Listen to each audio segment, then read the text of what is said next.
Welcome to Lecture 18, Contingency Tables and Association. Objective 1. Compute the marginal distribution of a variable. Alright, so to be able to summarize data in a contingency table, we must first determine the distribution of each variable separately. To do this, we create marginal distributions.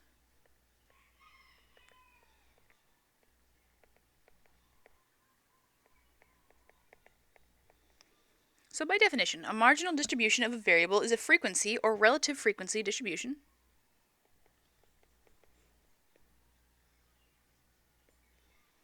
of either the row or column variable in the contingency table. So for the first example, we're going to find the frequency marginal distributions for employment status and level of education from the data in the table provided. So we are given this data, and what we'll do is we'll create totals on this side, so a column for the totals, and then a row for the other totals. So when we are computing this, what we're going to do, we're going to add up all of these values to get our total here.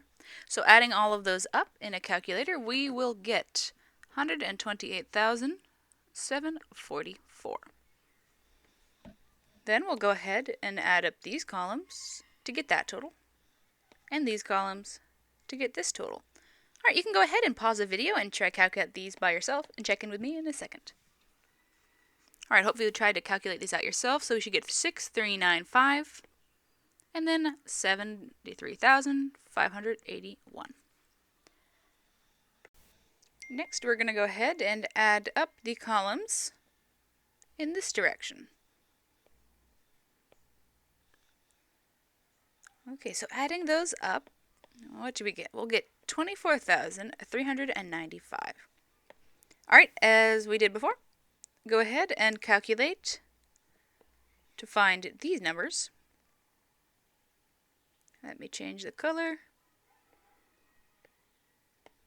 Here, let's find a new color that we haven't done yet.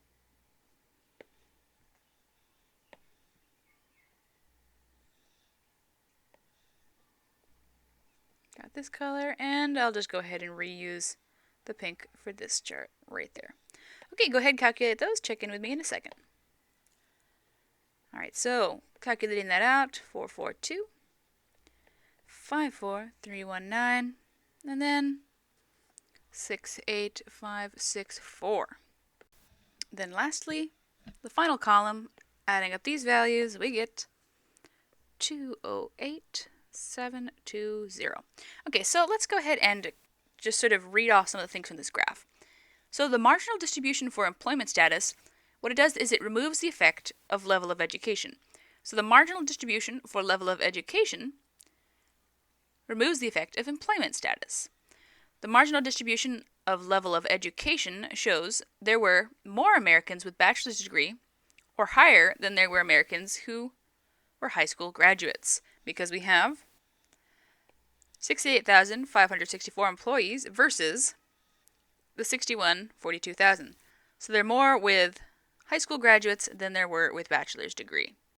We can also read the chart at this total and say that there were 128,744 people who were employed, because that is in the employee row. And then this also indicates that there were 208,720 residents that were 25 years old or older. Okay, so that's some ways we can read our chart. So for our next example, we're going to determine the relative frequency marginal distribution for level of education and employment status from the data we found. So the columns that we found previously, so the totals is going to be right here, and the other totals is right here again. So I just copied it down. So now we're tacking on to our data with a new row and column. And these are going to be the relative frequency marginal distribution for our data. So how do we find this?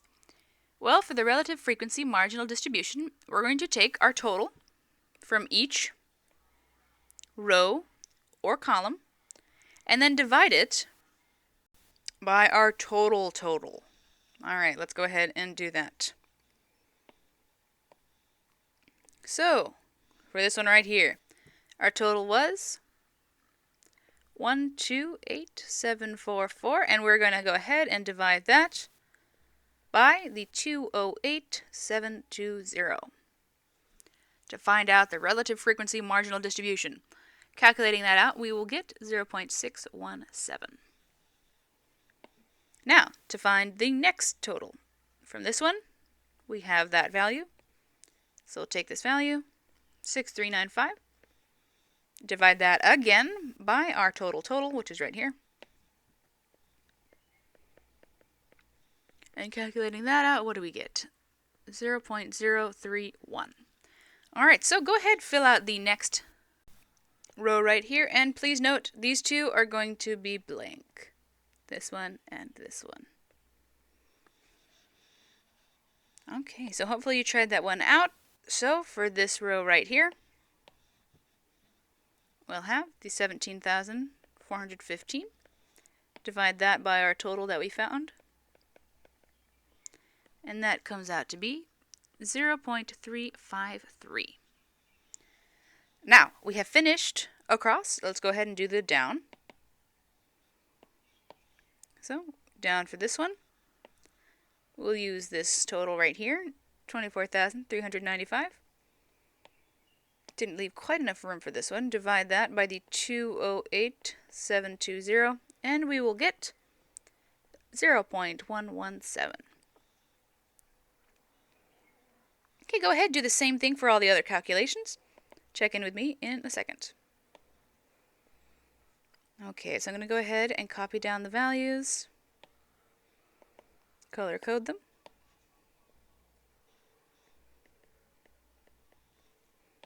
And let's see, what last color could I try? Let's try orange. We don't really have an orange.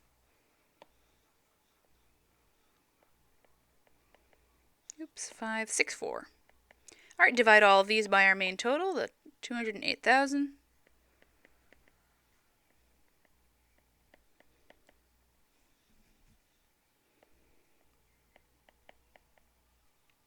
And what do we get? We get 0.294, 0.260, and 0.328. So now this last one here, this total should end up equaling 1 for both the column and the row. But, as I note here in red, the relative frequency distributions, row or column totals, may not always equal to 1 because we're rounding things out. For example, when I calculate this out, I actually get 1.001, but it should be roughly close to 1. So I'll just go ahead and put 1 in this. Should always end up equaling pretty much close to 1. All right, so what does this mean, this information that we found? Well, from this table, we know that about, if I translate this into percent, so 11.7%, about 11.7% of U.S. residents, 25 years and older, did not graduate from high school. So what percent did not graduate from high school? About 11.7%. What else could I read from this chart? Well, let's see. Let's look at this one. That's about 61.7%.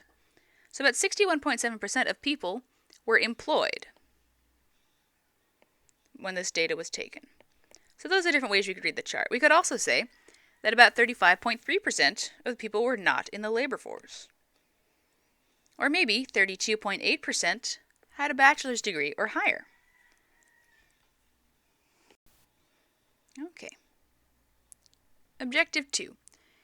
Use conditional distribution to identify association among categorical data.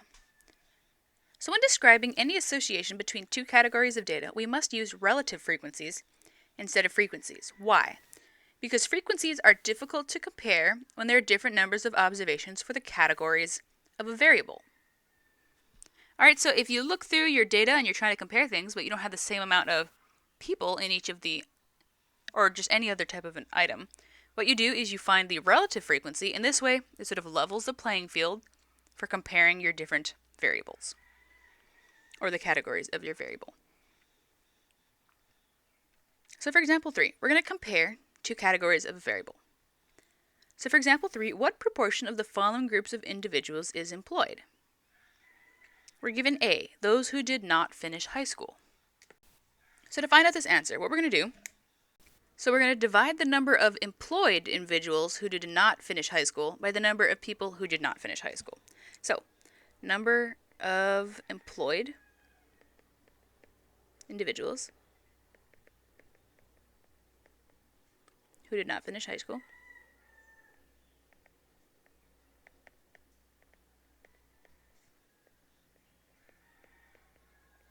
we're going to divide that by let's see, people, so number of people who did not finish high school. So the main difference here is the fact that we're looking at the employed individuals versus the total number of people who did not finish high school. So what are these numbers? Well, let's take a look at our chart. So the number of employed individuals who did not finish high school, that's 10,719. So 10,719. And the number of people who did not finish high school, so the total number of people who did not finish high school is going to be the 24,395.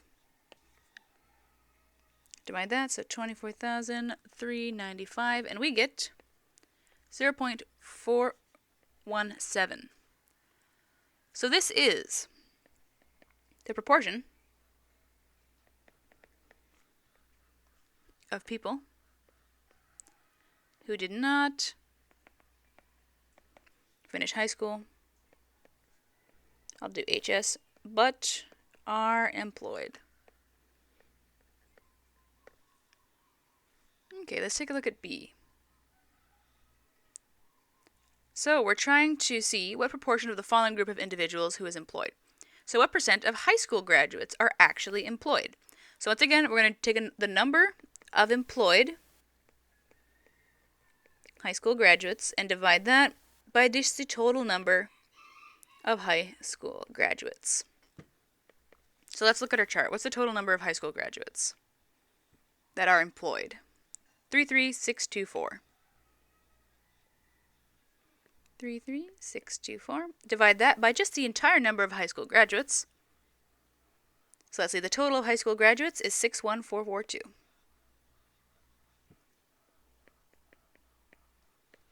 And what am I going to get there? So this is going to be 0.547. So what does this mean? This is the proportion of people who graduated high school and who are employed.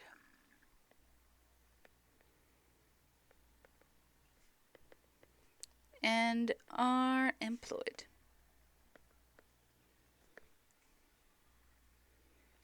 Alright, so try complete C and D by yourself, and also write out what it means, and then check back in with me in a second.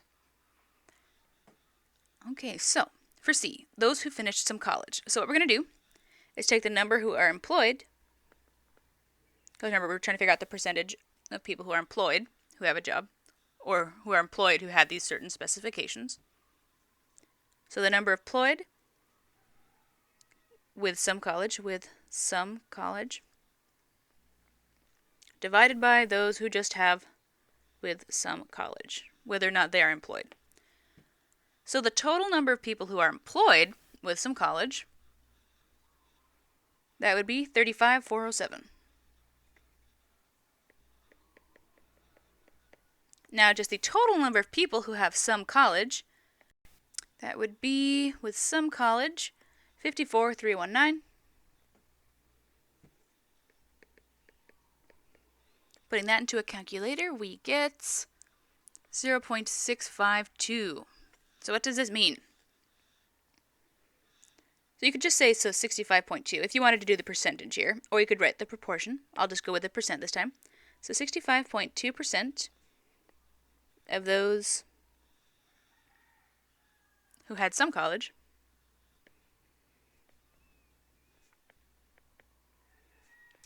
were employed. And let's take a look at the last one. Those who have at least a bachelor's degree. So we want the number employed with bachelor's degree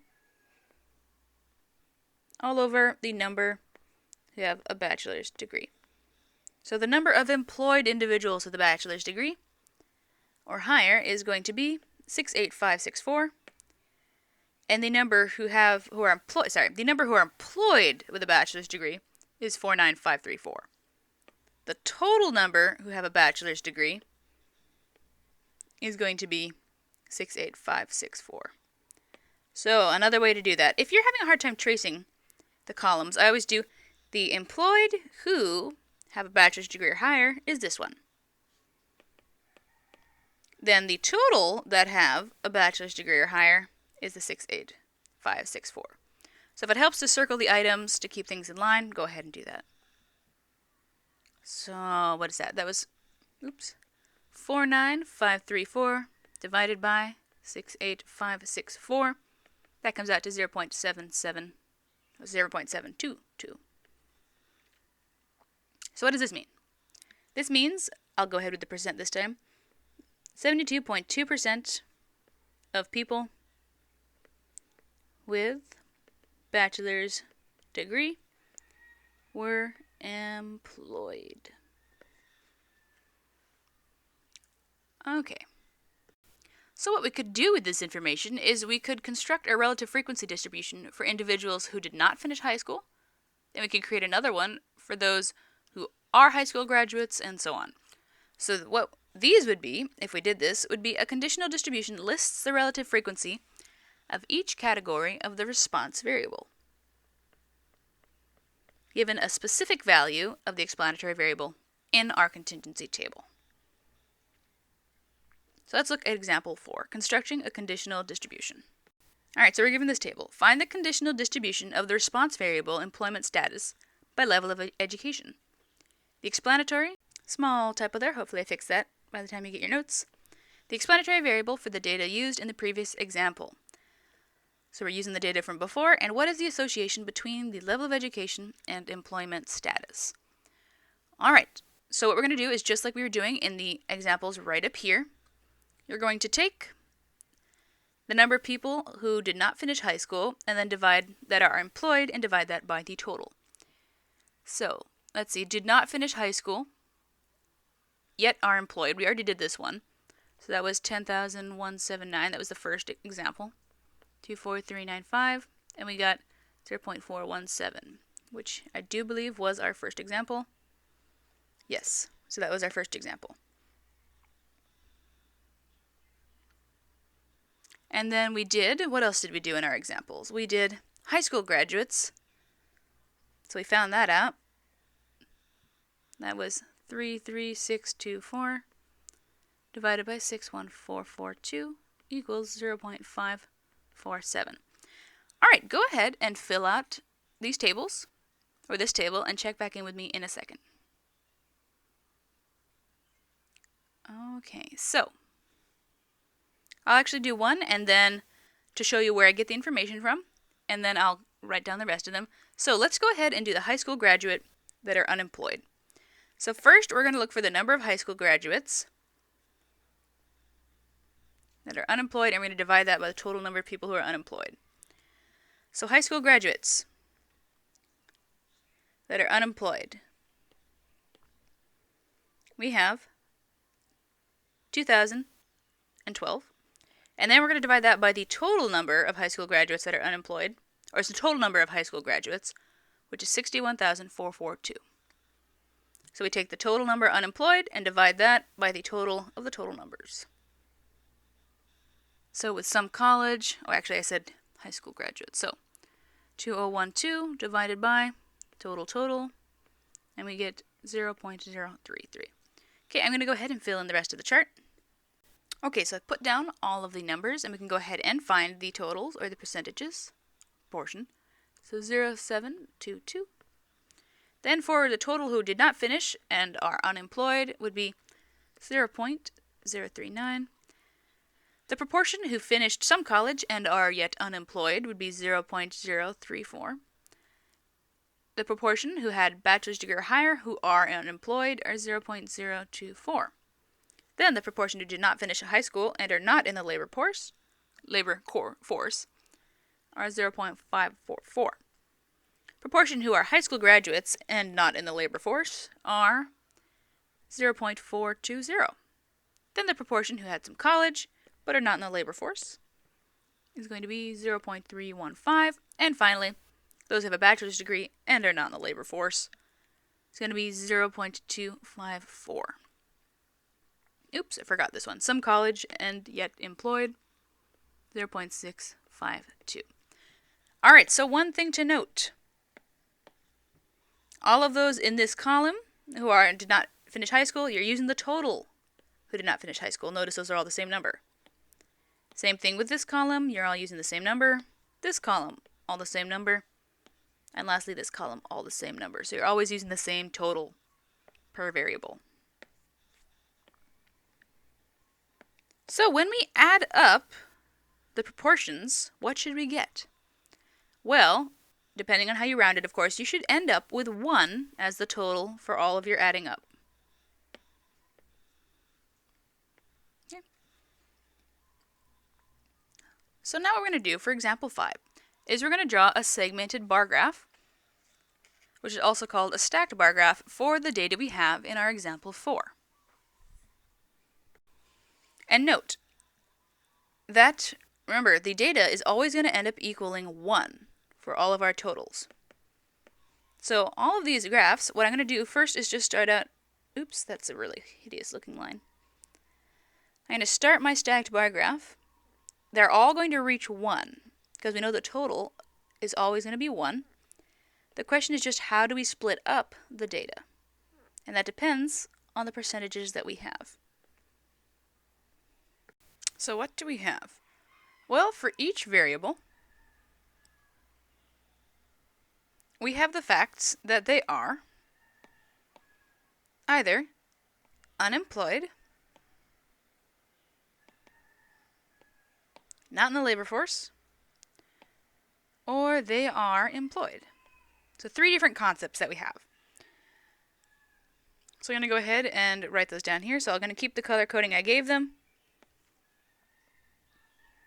So I had employed, unemployed, and not in the labor force. So let me go ahead and color code them. These are employed. It's going to be blue. Then we're going to have unemployed, which is going to be an orange, and not in the labor force.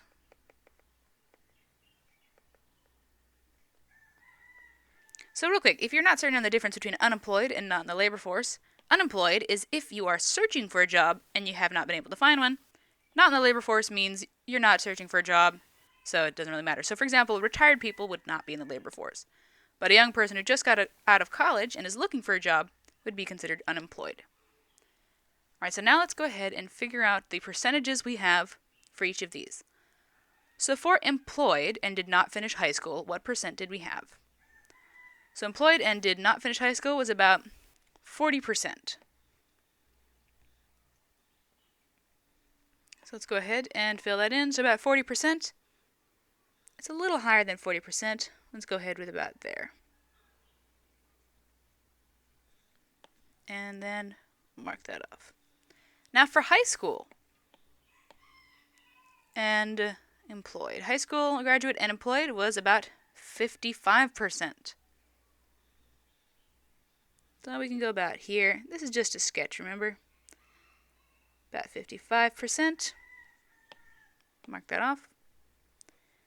Then let's take a look at the people who have some college and are employed. So some college and employed is about 65%, so almost at 70. So that's 65%, about there. And mark that off.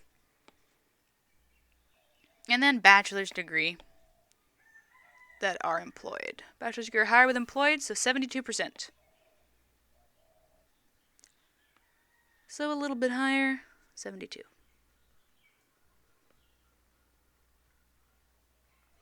Once again, just a rough graph.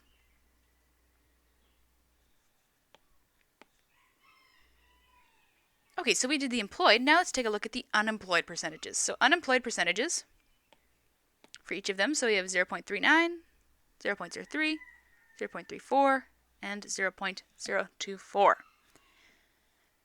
Okay, so how would we do this? Well, it's a little tricky, but you're going to just tack on that percentages to each one.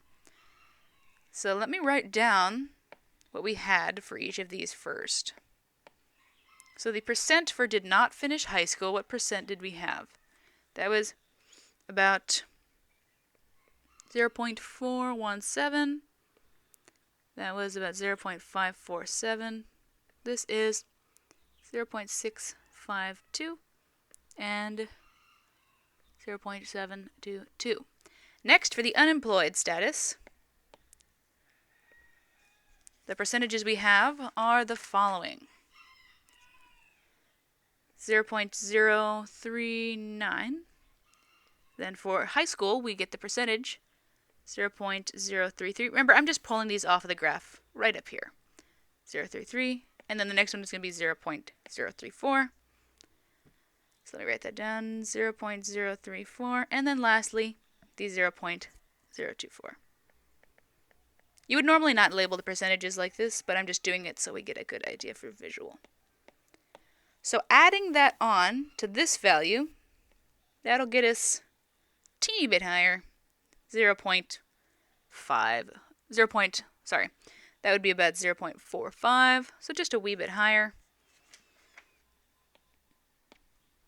to roughly about there.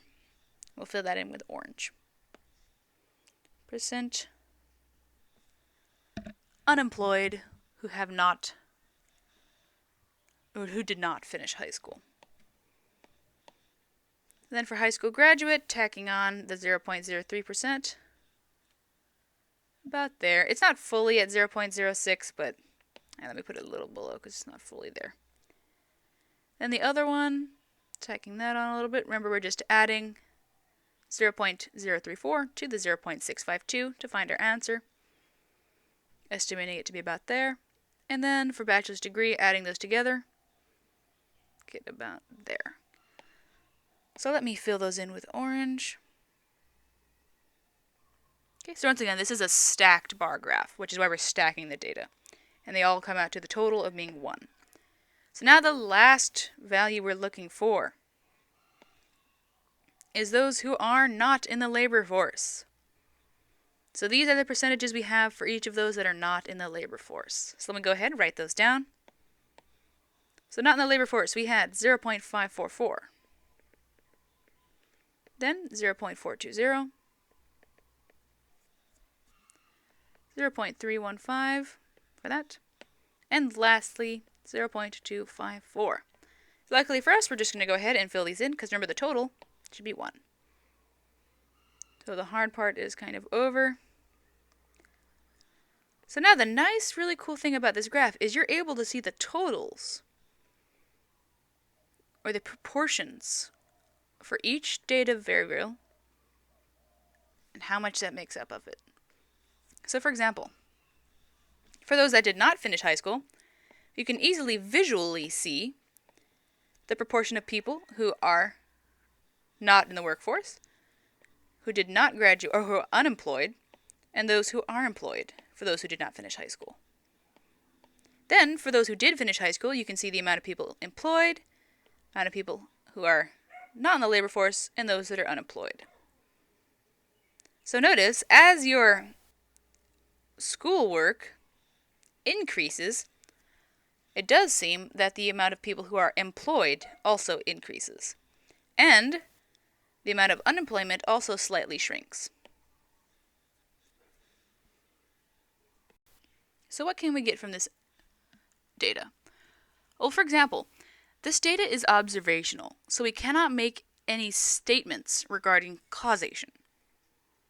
So we cannot say that level of education was a cause of employment status because we did not have a controlled experiment.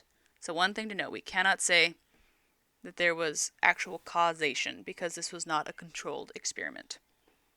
It was just an observation. So now let's look at Objective 3, explaining Simpson's Paradox. So in section 4.1, it was discussed how a lurking variable can cause two quantitative variables to be correlated even when they are unrelated. This can also happen when looking at the relationship between two qualitative variables. So for example 6, the data provided below shows the admission status and gender of the students who applied to the University of California. From the data given, the proportion of accepted applicants is 0.395.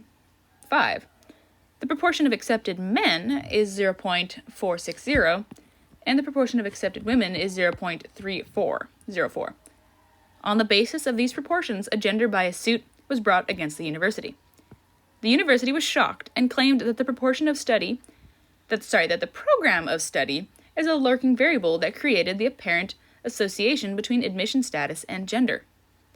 The university applied the admission status of program study below in its defense. Develop a conditional distribution by program of study to defend the university's admission policies. All right, so we have our table here about the total who applied, and then the ones that were accepted, not accepted, and so on. Then the total accepted and the total not accepted. We also have the admission status for programs of study. So for program study A, for men, 511 were accepted, and for women, 89 were accepted. Then let's say for program B, 353 were accepted for the men, and 17 were accepted for the women. So notice, interestingly, in program B, a large number of men applied to this program, and a small number of women applied to this program. Then, if you take a look at program E, whatever it might be, it seems that there was a smaller number of men who applied to this program and a larger number of women. So it does seem that the programs are slightly different that people are applying to. So first, what we're going to do is determine the proportion of accepted men for each program of study, and separately determine the proportion of accepted women for each program of study. If there is a significant difference between the proportion of men and women accepted within each program, there may be evidence of discrimination. Okay, so let's go ahead and do this. Let's set up a chart real quick, or a table, so we can go ahead and calculate this out. So let's see, we have A, how many do we have?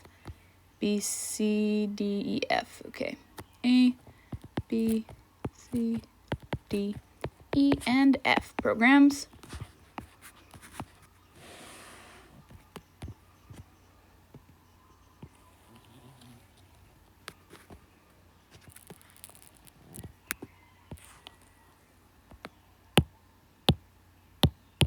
Let me go ahead and pause the video and get this set up real quick. Okay, so I went ahead and set up the brackets, and now I'm going to go ahead and fill in the data. Let's do A first. So for A, what are we looking for? Well, what we want to do to find the proportion of men who applied to program A, we're going to take those that got admitted, so 511, and we're going to divide that. Now let me just make more space. 511, divide that by the total number of people who applied. Well, how do we find the total number of people who applied? We just add up those that got accepted and those that didn't. So 511 plus 314 to get the actual total.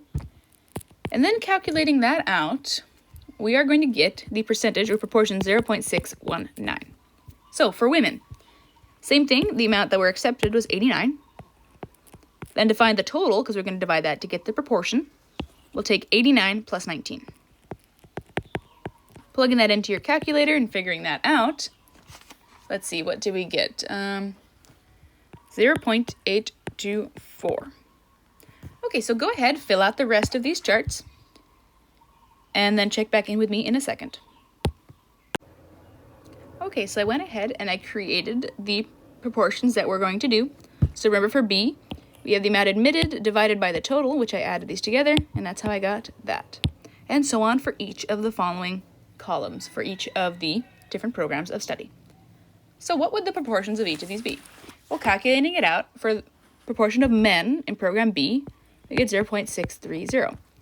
Then the proportion of females or women, oh, there should be men and women, not male and female. Let me change that real quick.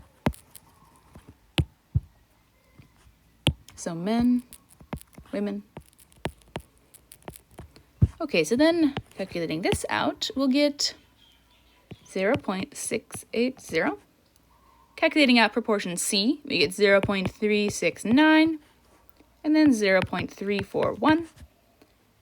Then for program D, 0.331, 0.349. These are, remember, the proportions we're getting. And then 0.277, 0.239, and lastly, for program F, 0.059, 0.070. Oh, notice the percentage of people that got into program F. That's a really low percentage. Must be a really hard program to get into, program F. And then program A, there's actually some pretty high percentages getting in. 61.9% of people got in for the men, and then 0.82% got in for the women. Oh wait, look at this. The percentage of men that got in was smaller than the percentage of women that got in for program A. And then looking at program B, the percentage of men and women, once again, percentage of women was higher. For program C, percentage of men and women, this time women was slightly smaller, but they're still in the 30%. Then program D, looking at the percentage, this time is a higher percentage of women that got into program D. Program E, they're both in the 20s again, even though men it's a little higher. And then for program F, notice the women. There were more percentage of women that got in. So interestingly, for all of these, women, let me go ahead and highlight the one that, higher percent of women here, higher percent of women in this program as well, then a higher percent in program D, and then a higher percent in program F. So actually, in all of these programs, in reality, it was actually a higher percentage of women. Not by a whole ton, except probably program A. But there were a higher percent of women that were getting accepted. So what caused the overall proportion of accepted men to be so much higher than the overall proportion of accepted women within the entire university, when within each program the proportions differ very little and may imply that women are actually accepted at a higher rate? Well, okay, so the initial analysis did not account for the lurking variable of program of study. Okay? So there were many more male applicants in programs A and B than female applicants. Notice in A and B, we had more men than women. For program B, we had a huge total of men applying, and for program B for women, we only had 17 plus 8. A lot less women applied for program B than men. Okay, so these two programs happen to have a higher acceptance rate for female applicants. And the higher accepted rates in these programs led to the false conclusion that the University of California was biased against gender in its admissions. Okay, because it looks like more men were accepted than women, because they accepted 353 men and only 17 women. So you might say, oh, it's biased. But if you look at the proportion of men and the proportion of women, you actually accepted more women than men. This is why it is good to take a look at the proportion. So this illustrates a phenomenon which is known as Simpson's Paradox, which describes a situation in which an association between two variables inverts or goes away when a third variable is introduced to the analysis. So what is Simpson's Paradox? Let me write this down.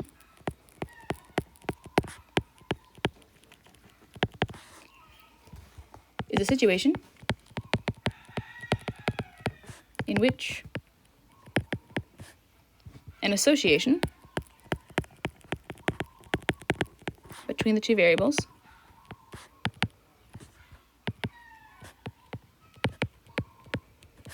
inverts or goes away when a third variable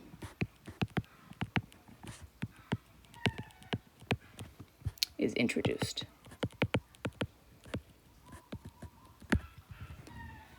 Okay, so this is a good example or a warning that an apparent association between two variables may not exist once the effect of a third variable is introduced. Okay, so it's always good to take a good close look at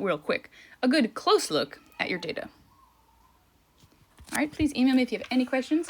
Once again, the technology for doing this, because remember, by hand is how you'll be doing it for the exam, but on your homework, you can go ahead and use StatCrunch if you want to. Technology for this is on page 217 of your textbook.